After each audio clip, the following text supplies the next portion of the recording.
निर्विघ्नं कुरु मे देव सर्वकार्येषु सर्वदा।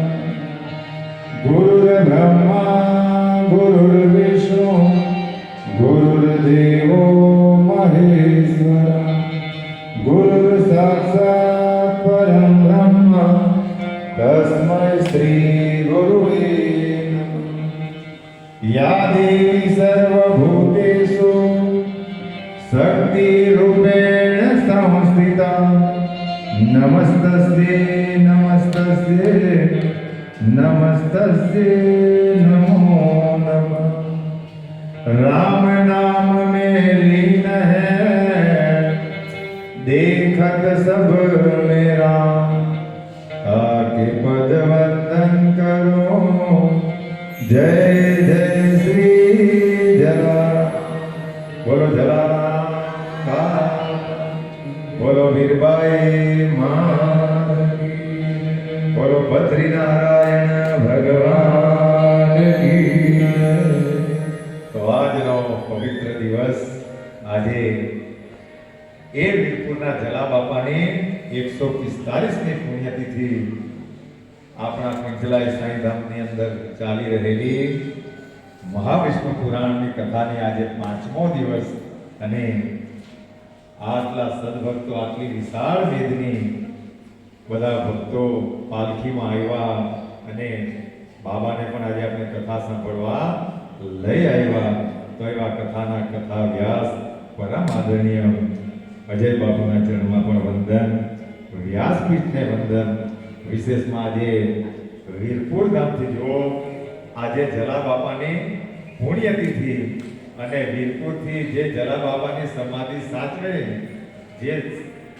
જેમને આજ સુધી ખૂબ એ એમના અને એમના ગુરુની પણ સમાધિ ભોજલરામની, તો એવા મુન્ના બાપુના ચરણમાં પણ વંદન કરીએ.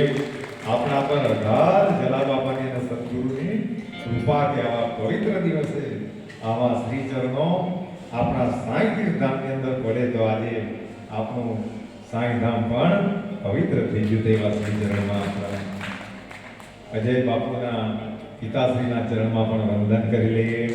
મારો સંગીતનો સાઉન્ડના વિશારદો અને અમારા કેમેરામેન, વિશેષમાં અમારા માતૃ સમાન જેને અમને મા કરતા પણ વિશેષ જેમની સાથે અમારો નાતો છે એવા મૃદુલાબેનના ચરણમાં પણ વંદન. અમારા સરપંચ શ્રી આજે આવેલા છે અલ્પેશભાઈ, વિશેષમાં ગામે ગામથી બધા જ ભક્તો પધારેલા છે. અમારા રાજેન્દ્રભાઈ પણ આવ્યા છે. બધા જ ભક્તોના ચરણમાં વંદન કરીને આજે ખરેખર ખૂબ ખુશીનો દિવસ. આજે પાંચ સંજોગો સવડા કે આજે એક તો જલા બાપાની પુણ્યતિથિ, એક તો ગુરુવાર અને ત્યાં મહાપુરાણની વિષ્ણુ મહાપુરાણની એક કથા અને આજે જ પાલખીનો દિવસ અને આજે જે એક પાલખી તો હજુ અમારા ભેરવી ગામથી આવતી છે. તો આજે બધા જ સંજોગો સવડા તો ખૂબ ખુશીનો દિવસ. અને આજ સુધી અમે એમ માનતા હતા જો ભગવાન કે સદગુરુના જે અહેસાસો જે છે ભગવાન એમના સ્વરૂપમાં પ્રગટ થતા નથી, પણ ભગવાન કોઈને કોઈ સ્વરૂપમાં અહીંયા આવતા હોય છે. તો એવા વીરપુરથી આજે મુન્ના બાપુ આવ્યા એટલે અમે ભક્તોએ તો એમ માન્યું કે આજે વીરપુરથી જલા બાપા સાક્ષાત પ્રગટ્યા. કારણ કે ભગવાન છે કયા સમયે કઈ લીલાઓ કરી અને ઘટનાઓ કેવી ઘટિત થાય તેનો ખાલી એક કિસ્સો બધા સાંભળજો. જો અનુભવ જેને કહેવાય, અહેસાસ જેને કહેવાય કે હમણાં 2-3 દિવસ પહેલા બાપુએ કહ્યું કે રોટલીનું મશીન લાવવાના છે, રોટલીનું મશીન લાવવાના છે વાત થઈ. અને અમારો રાજકોટની અંદર એક મિત્ર હતો પણ તે આ સમયે બહાર નીકળી ગયો. તો સવારે બાબાને એમ કહ્યું કે કથા પતે પછી તો રોટલીનું મશીન લેવા જવાના છે, પણ મિત્ર નીકળી ગયો એટલે બાબા કોઈને તમે તો મેળવી જ દે, કારણ કે કયા સમયે એ રોટલીનું મશીન લાવવાનું એ તમને ખબર છે. પણ આજે એક ઘટના એવી ઘટિત થઈ ગઈ કે એ અમદાવાદનો એમનું નામ એમનું નામ સાહેબ મેં ભૂલી ગયો, એમનું નામ પણ એડ કર્યું છે. પણ એ શિરડી ગયેલા, કાં અમદાવાદ, કાં એ સપ્તશૃંગી થઈને મુકેલા હનુમાનજી પાસે ઘુષ્મેશ્વરના દર્શન કરીને શિરડી ગયા.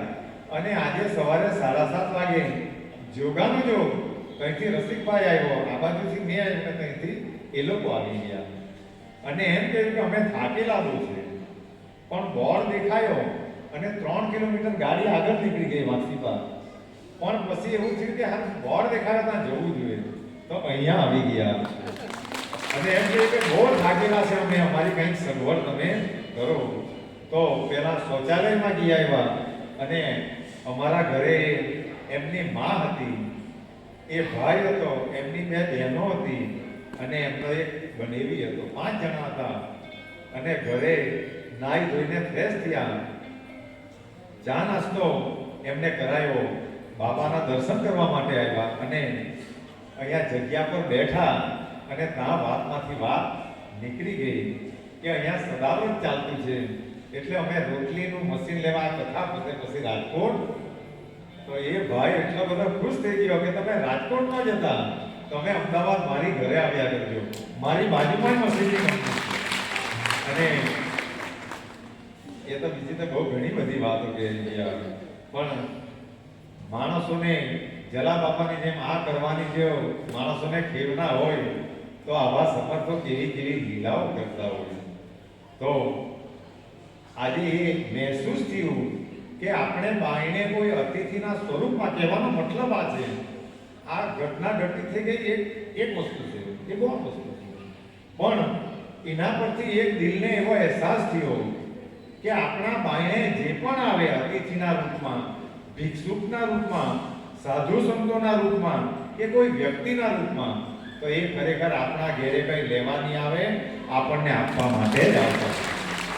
કારણ કે અતિથિ એ પ્રભુ રૂપ છે, પ્રભુનો ભગવાન, અતિથિ એ ભગવાન છે.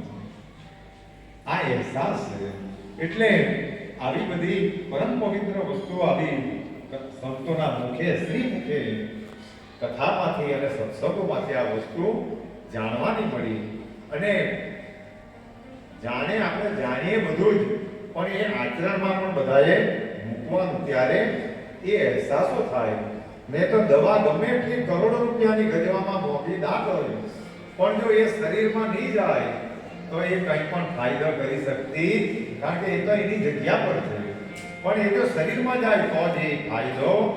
તેમ આપણે જાણીએ ગમે એટલું, પણ એ જો આચરણમાં નહીં આવે તો એ અહેસાસો પણ આપણને થતા નથી. એટલે જાણેલું એ માણો અને માણીને આચરણમાં મૂકો, ત્યારે તમારી ને મારી શોભા છે. અને આજે પાલખીમાં એટલો સરસ આનંદ થયો, એટલી સરસ અમારા મુદલાબેન તો દર ગુરુવારે, કારણ કે પાલખીની અંદર જે વાઇબ્રેશનો છે, કૃપાઓ જે છે, એની અંદરના જે તરંગો છે, એ માણસનું તન, મન અને ધનને પોષણ આપનારા. શરીર બીમાર હોય તો આ ખાલી જય બોલવાથી, ઢોલ અને મૃદંગના નાદોથી પણ શરીરની વિટંબણાઓ દૂર થઈ જાય. તો દર ગુરુવારે હવે આ પાલખીનો વ્યાપ પણ કેટલો સરસ થતો જાયેલો છે. અને જ્યાં સાક્ષાત જેની અંદર બ્રહ્મા, વિષ્ણુ અને મહેશ વિરાજમાન છે, જેમને લીધે આ ઔદુંબરને મહાત્મય મળ્યું. જો ઔદુંબરને આના લીધે પ્રતિષ્ઠા મળી, તો એ લક્ષ્મીજીના લીધે.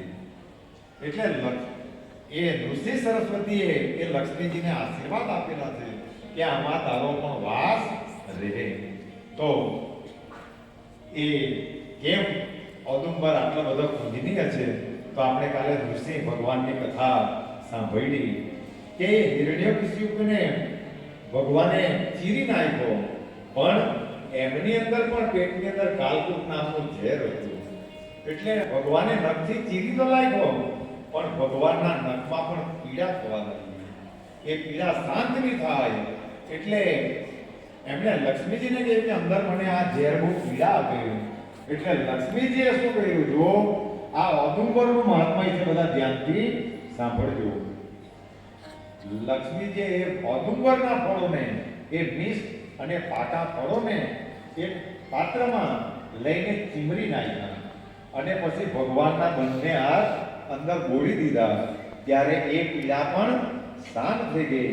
એટલે નૃસિંહ ભગવાને લક્ષ્મીજીના આશીર્વાદ આપ્યા અને સાથે સાથે ઔદુંબરના એ ઉંબરાના ઝાડને પણ આશીર્વાદ આપી દીધા કે એ લક્ષ્મીજી તમારા લીધે અને આ ઔદુંબરના ફળોથી મને શાંતિ થઈ છે.